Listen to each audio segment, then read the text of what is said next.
دلیل داره که این فلکسی داره یه چیز ترس بود ولی چرا گذاشتی؟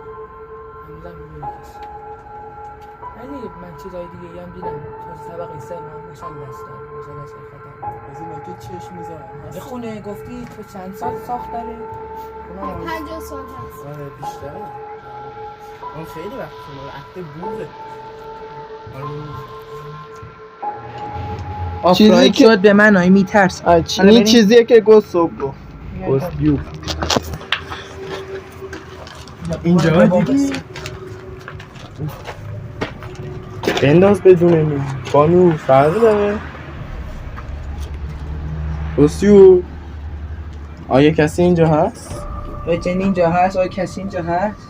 اگه جنی به ما لطفا خودتو نشون بده با صدای کلمه نه خودتو نشون ندیم همون بگو کجایی ما بیایم ببینیم فقط ادامه